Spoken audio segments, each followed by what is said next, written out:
a girl who hadn't smiled in a year, a dog who flinched at the sound of a footstep, a town that whispered more than it listened when their paths crossed. No one noticed at first, but by the time the man in the leather jacket came looking, with papers in hand and a lie on his tongue, it was already too late, because the town had chosen a side, and for once, it wasn't the one with power. Before we begin this unforgettable story, would you mind sharing where you're from in the comments? And if stories of love, loyalty, and second chances move you, please give this video a like and consider subscribing. Chestnut Hill, Vermont, in the heart of October, was a painting of rusted gold and amber. The trees arched over every narrow road like cathedral vaults, and the crunch of leaves underfoot was the town's quiet anthem. The chill in the morning air held the sharpness of coming winter, but the sun still fought through, warming the red brick of colonial homes and the white-trimmed windows of old porches. On the outskirts of town, nestled just beyond the old mill, was a small two-story house with a sloping green roof and a rusted mailbox that read, Dawson. Inside that house lived 12-year-old Maggie Dawson, a girl with copper curls that always seemed wind-tossed and freckled cheeks dusted like sugar across her pale skin. Her eyes, wide and stormy gray, had seen more than most children her age 3 years ago.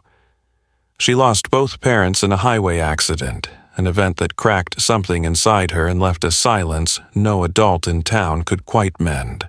She now lived with her grandmother, Eleanor Dawson, a retired librarian in her late 60s, whose tall frame had begun to curve with age, though her mind remained sharp as a switchblade.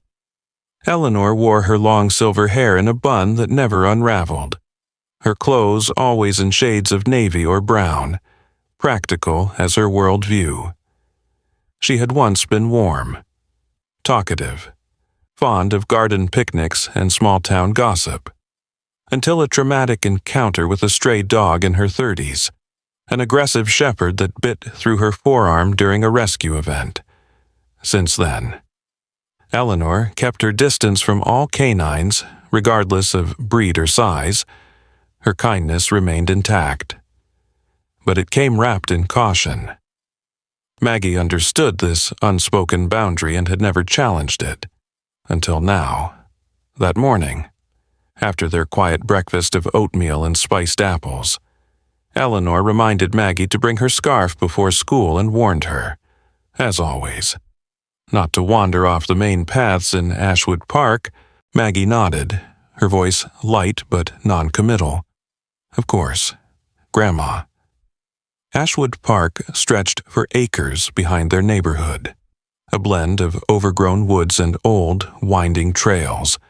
It was where teenagers went to smoke, and lovers carved their names into maple bark. But Maggie had found a quiet place near the forgotten ranger's hut, where the forest floor turned gold, and the world, for a moment, stopped remembering. It was there, behind a veil of burnt orange leaves, that Maggie found him. The dog was lying motionless beneath a fallen birch, ribs rising shallow beneath mud-caked fur. A German shepherd, clearly, but older, perhaps 6 or 7, with fur once sable and black now dulled by grime. His right front paw was twisted at an odd angle, and there was dried blood near his flank.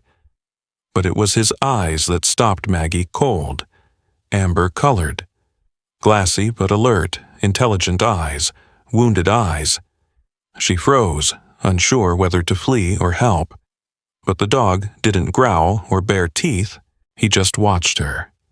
And Maggie, with a careful slowness only learned through grief, knelt. "It's okay," she whispered. "I'm not here to hurt you." She reached into her backpack and pulled out the peanut butter sandwich meant for lunch, tearing it in half. She gently tossed it closer. The dog sniffed, then, slowly, took a bite. For Maggie, that was enough. She returned every day after school. She brought leftover food hidden in napkins and water in an old thermos.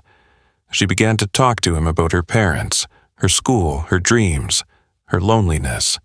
She named him Diesel. Because you're strong, and loud when you want to be, but quiet when you need to be too. She never touched him directly, not at first. His limp seemed painful, and though he wagged his tail slightly at her voice, he flinched at sudden sounds. Maggie suspected he had been abused or abandoned, perhaps both. Back at home, she concealed everything. Eleanor asked no questions, and Maggie offered no answers. She cleaned her muddy shoes in the garage and emptied her bag before dinner to avoid crumbs that might raise suspicion. She felt guilty. Eleanor had been nothing but kind, but the fear of losing Diesel to animal control, or worse, was unbearable. Meanwhile, across the street, a boy named Caleb Whitmore had begun to notice her absences. Caleb was 13, lanky and quiet, with a mop of sandy brown hair and sleeves always rolled too far. He lived with his father, Roger Whitmore, a stern man, ex-military, who ran the household like a barracks. Caleb had learned early to avoid confrontation and keep his thoughts tucked away. But he was observant. He noticed Maggie slipping out early before school, saw her duck behind the fence in the afternoons, always alone. He watched her return with twigs in her hair, shoes damp with mud, curiosity, and perhaps a yearning for something beyond his father's discipline began to grow in him. One afternoon, he decided to follow her. From a safe distance, he crept along the path into Ashwood Park, the woods muffling his steps. As Maggie disappeared behind a cluster of oaks, he ducked low and moved forward. Then he saw it. Maggie kneeling beside a large, battered German shepherd. The dog didn't bark. It sat calmly as she spoke in a soft, rhythmic voice, dabbing a cloth, likely from the cafeteria, onto the dog's paw. Caleb's heart pounded, unsure whether to feel alarmed or impressed. He leaned closer, and a twig snapped beneath his foot.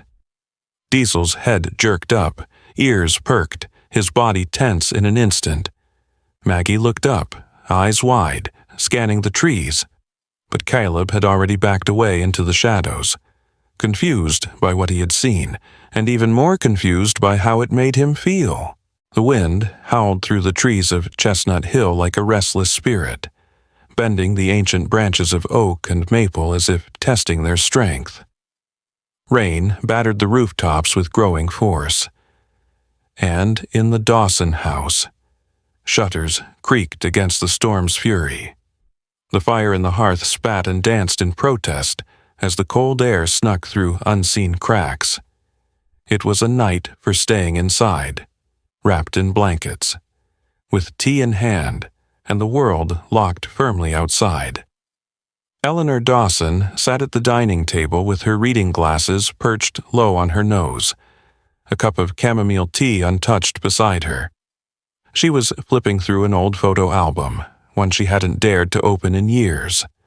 The smiling faces of her daughter, her son-in-law, and a much younger Maggie smiled back at her from the glossy pages. A pang of ache rippled through her chest. Not sharp, like it once had been, but still powerful enough to make her close the album slowly and press her palm against the cover. She was about to turn off the lights when she heard it, a soft creak of the back door, and the whisper of hurried footsteps on wet grass. Her first instinct was that it must be the wind again, but something about the sound was too deliberate, rising with careful quiet. She moved to the kitchen window and peered out into the darkened yard. At first, she saw nothing but the rain. Then, just barely visible under the light cast by the porch lantern, she saw a small, slim figure huddled under a hood, sneaking past the shed. Maggie? Eleanor's heart clenched. Her granddaughter had slipped out into a storm, and not for the first time, she suspected, reaching for her coat and umbrella. She stepped out without a word. the cold air biting into her skin as she followed the path Maggie had taken, staying several paces behind, hidden in the shadows. Maggie moved with practiced ease down the old service trail behind the backyard, heading into Ashwood Park. Her steps avoided puddles like someone who knew this path intimately, even in the dark. Eleanor followed, her umbrella barely keeping up with the downpour, shoes sinking into mud as her breath fogged in front of her face. When Maggie came to a stop near the old ranger's hut, Eleanor ducked behind a low shrub. What she saw next froze her to the bone, not with fear, but with something far more complex. There, curled beneath the partial shelter of the collapsed birch, was a massive German shepherd. His fur was soaked but still visibly thick, darkened by rain and stained at one leg by what looked like an old bandage. He raised his head when Maggie approached, but made no move to bark or bolt. Instead, he let out a low whine, familiar, almost grateful. Eleanor's breath caught as Maggie knelt, whispering gently, her voice nearly drowned by the storm. She pulled out a fresh piece of cloth from her jacket pocket, unwrapping a small bundle of gauze and ointment from inside a sandwich bag. The dog stayed still, submitting to her care like a soldier to a field medic. "You're okay, boy," Maggie murmured. "I brought the good stuff tonight." Eleanor could see her hands trembling slightly, not from fear, but from the cold and effort. The dog, despite his formidable size, licked Maggie's wrist softly as she dabbed at the inflamed paw, then rested his head near her knee. The scene struck Eleanor like a thunderclap. It was not the wild, rabid creature her nightmares remembered. It was something else entirely, a communion, two damaged souls finding sanctuary in each other. She took a cautious step back, not wanting to interrupt, not yet, not until she understood, not until she could face what this truly meant. Meanwhile, in a thicket just off the ranger's hut, Caleb crouched with his hoodie soaked and knees aching in the mud. He had returned to the same trail, hoping to learn more about the mysterious dog he had seen Maggie caring for. His original plan had been to alert his father, Roger Whitmore, a man who saw rules as law and dogs as tools, but something had held him back. Earlier that day, after watching Maggie leave the woods, Caleb had stayed behind. That was when he had heard it, a shrill, desperate chirping. A baby squirrel, no more than a few weeks old, had fallen into a small animal trap, its leg caught awkwardly between the metal teeth. Caleb had hesitated, unsure of what to do, when Diesel had emerged from the brush. Quiet and focused, the dog had moved toward the trapped creature, sniffed once, then used his teeth and paw to push the trap open enough for the squirrel to wriggle free.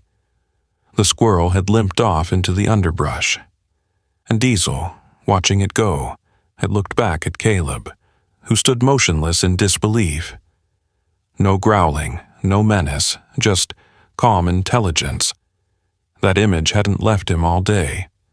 Now, watching Maggie tend to Diesel through the storm, Caleb felt something shift inside him. The dog wasn't a threat. He was a protector. Just as Caleb turned to head home, certain he wouldn't report anything after all. His sneaker slipped on a patch of moss, sending a splash of water and a crack of leaves into the night air. Diesel's ears perked instantly. His body shifted, alert. Maggie looked around in alarm. Eleanor, behind her bush, stood upright in reflex, her umbrella falling to the ground. "Who's there?" Maggie called out, eyes squinting through the rain. Caleb emerged slowly, hands raised. "It's just me," he said. "Sorry, I wasn't spying or anything. I was just following." Maggie stared at him, wide-eyed. Caleb Diesel didn't growl. He stood between Maggie and Caleb, protective but calm, eyes fixed on the newcomer, from behind. Eleanor stepped forward as well. "And so the truth comes out," she said softly.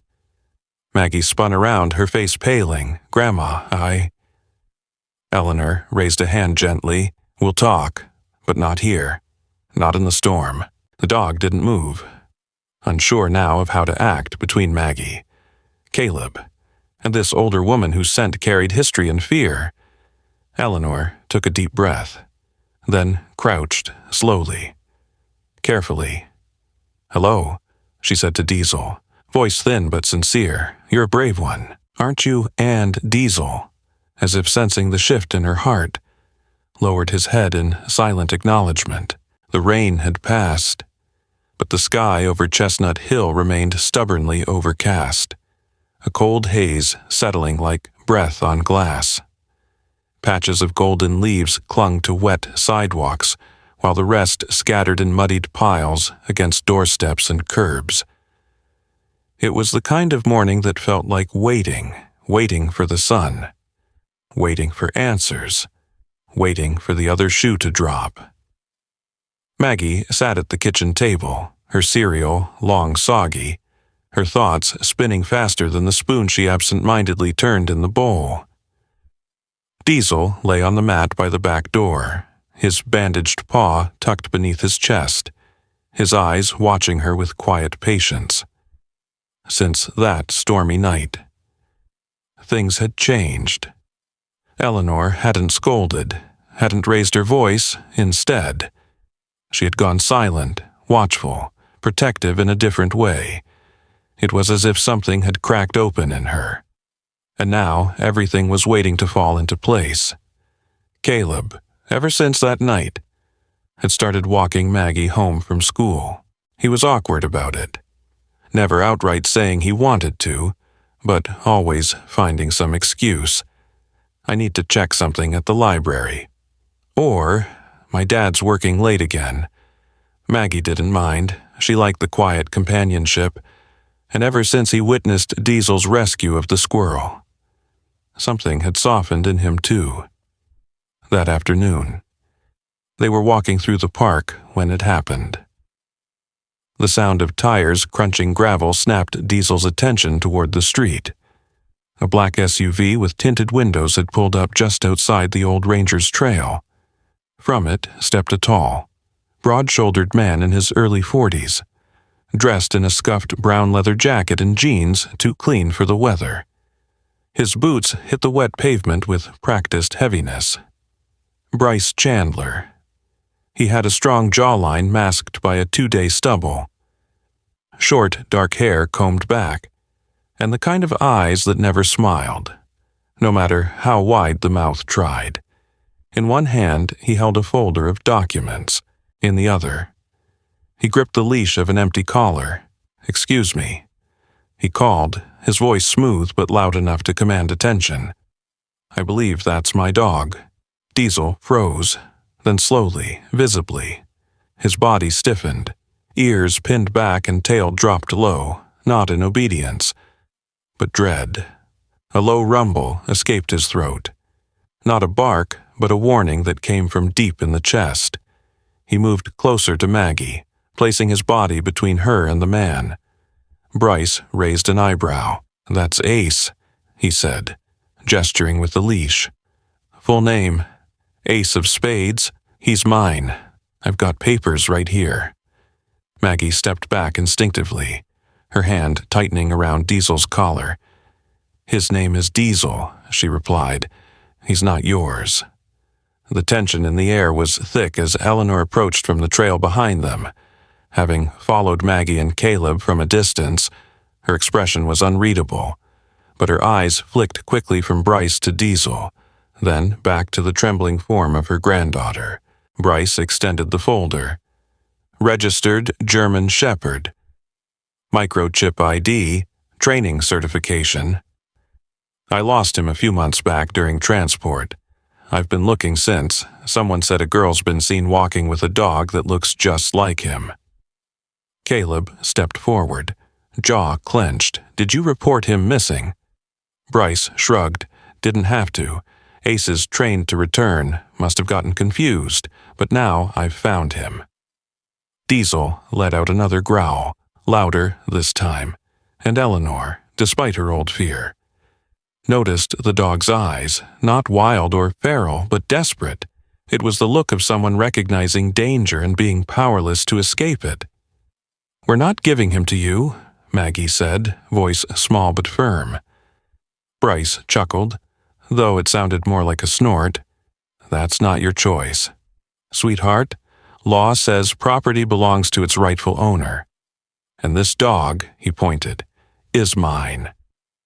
Eleanor stepped beside Maggie, placing a hand on her shoulder. "Let's settle this the right way. I want to speak with Officer Simmons about this before anything else happens." Bryce's smile faded just slightly. "Suit yourself," he said, though his eyes narrowed, "but I'll be back. With legal support, if I have to." He turned and walked back toward his SUV, boots splashing through a puddle without looking back.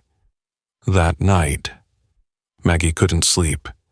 Diesel paced the floor between her room and the hall, restless. Eleanor had locked all the doors, and Caleb, strangely, had messaged her for the first time. "You okay?" it said. She typed back, "Sort of." Meanwhile, Caleb had taken it upon himself to investigate further. He'd seen the way Bryce looked at Diesel, not like someone relieved to find a lost pet, but like someone eyeing a stolen asset.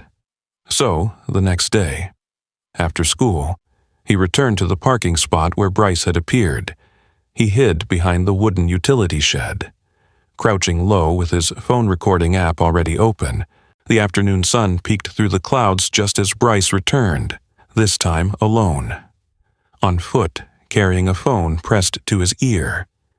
Caleb stayed hidden.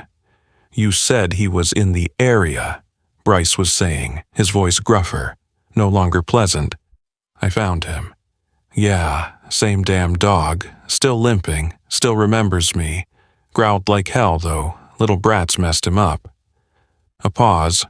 "No cops yet. Some old woman and a stubborn kid. I've got documents. Worst case. We pull him quietly before he opens his damn mouth." There was silence on the other end. Then Bryce nodded. "Tomorrow, just keep the van nearby. If we can't do it clean, we'll do it fast." Caleb's heart pounded. He didn't wait. He stopped the recording, slipped away unseen, and ran the entire way home. That night, as Eleanor and Maggie sat in the living room, Diesel curled at their feet. Caleb arrived at their door, out of breath. Mud on his jeans. "I have to show you something." He gasped. The leaves in Chestnut Hill had begun to crisp at the edges, the rich golds turning to brittle brown as November crept in. The town square was buzzing with preparations for the annual Chestnut Hill Harvest Fair, an event that seemed more tradition than festivity. Stalls were set up along the cobbled streets, filled with jars of homemade jam, knitted scarves, and pumpkin pies. Children ran between hay bales stacked like fortresses, and banners fluttered above the sidewalks like faded memories from simpler years. But beneath the surface of the fair's cheer, a deeper current ran, one of tension, of alertness, of quiet watchfulness. And at the center of it all, Maggie Dawson held tight to Diesel's leash. Her other hand clutched around a folded manila envelope, the edges slightly damp from where her fingers wouldn't stop sweating. Eleanor stood beside her, dressed in a dark wool coat, her bun tighter than usual. She carried an air of contained steel, after years of solitude. Her fear of dogs had not vanished, but in its place stood something stronger, a need to protect. Earlier that morning, they had gone to the Chestnut Hill Police Department. Officer Rachel Simmons greeted them in the lobby, dressed in her brown uniform and wide-brimmed campaign hat. The edges softened from wear. Rachel was in her mid-40s, tall and powerfully built, with deep-set eyes and a slow, deliberate way of speaking that gave people the sense she was always thinking 3 steps ahead. She had served in the State Patrol before returning to Chestnut Hill after her wife passed away. Since then, she'd become both protector and confidant to many in town. "I heard something was stirring," Rachel said, accepting the envelope from Maggie and opening it. Inside were the recorded audio from Caleb and printed transcripts. Caleb, standing beside Maggie, gave a nervous half-smile. He looked smaller in the echo of the station lobby, but his voice was steady when he spoke. He said they were going to take Diesel, whether we let them or not. Rachel read in silence, then played the audio. Her expression didn't change, but when the clip ended, she looked up, her jaw set. That's not a misunderstanding. That's premeditation. She turned to the woman sitting quietly at the far end of the station, Dr. Genevieve Hartley, the town's only veterinarian. Dr. Hartley was a woman in her early 60s, compact and wiry, with curly silver hair pulled back into a scarf that seemed to change color depending on the light. Her hands were weathered, her eyes kind, but always scanning, always calculating. She'd worked in animal shelters, horse farms, even once at a wildlife preserve in Colorado before settling in Chestnut Hill to slow down, though anyone who knew her could tell that slowing down wasn't really in her nature. "I examined Diesel last week," she said. "Multiple scarring patterns, especially along the rib cage and hind legs. Fresh trauma around the paw, consistent with a trap injury. But the older scars," she paused, pulling a folder from her bag. "These are methodical, surgical almost. I've seen this before. Military-style conditioning, often with pain-based reinforcement. He didn't run away, he escaped." Rachel looked to Eleanor. "Do you consent to him staying with you while we build the case?" Eleanor answered without hesitation. "He's part of the family now. Word spread faster than wildfire in small towns. By midday, everyone at the Harvest Fair seemed to know. Mrs. Ida Bloom from the quilting club stopped by their stall with a bowl of stew and a quiet. He's a handsome dog, and he clearly loves that girl. Mr. Keene." The stoic librarian with wire-frame glasses and a perpetual frown offered a nod and a folded lawn chair. Even old Mr. Tobias, who hadn't spoken to anyone since his wife passed 2 years prior, walked over to Diesel, patted his head, and said, "I had one just like him in the war. He saved my life, so when Bryce Chandler returned, it wasn't to a quiet town he could intimidate. It was to a wall of subtle, unflinching resistance. He arrived around 3 o'clock, dressed again in his leather jacket, this time accompanied by 2 men in plain black jackets, clearly muscle. He walked through the fair like he owned it, his eyes scanning until he found Maggie and Diesel near the cider stand. 'Time's up,' he said, voice loud and cutting. 'Hand over my dog.' Diesel's stance shifted immediately, stepping closer to Maggie, his body tense but controlled. His growl was low. Warning.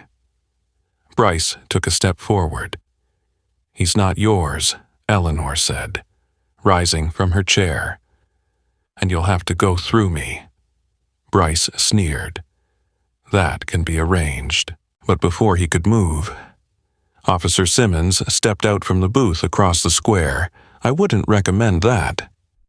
Bryce froze. "You can't interfere in a civil matter." "This isn't a civil matter," she replied. "It's criminal now." She raised a hand, and behind her, 3 more uniformed officers emerged from the crowd.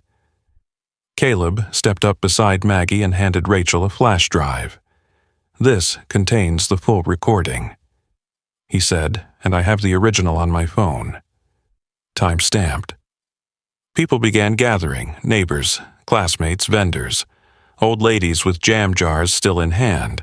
The man beside Bryce shifted uncomfortably. Rachel turned back to him. "Mr. Chandler, we are officially opening an investigation into illegal canine training and abuse. With you as the primary suspect, we recommend you and your associates leave quietly." Bryce looked around at the watching crowd. The badge. The calm but immovable dog shielding a young girl. His facade cracked. Lips curling in something too bitter to be called a smile. "This isn't over," he hissed. "No," said Eleanor. "It's just beginning." And as Bryce turned to leave, Diesel stood tall, eyes locked on the man's back, no longer trembling, no longer afraid. The first snow-dusted Chestnut Hill like powdered sugar, soft and tentative, turning rooftops pale and catching in the corners of windowsills.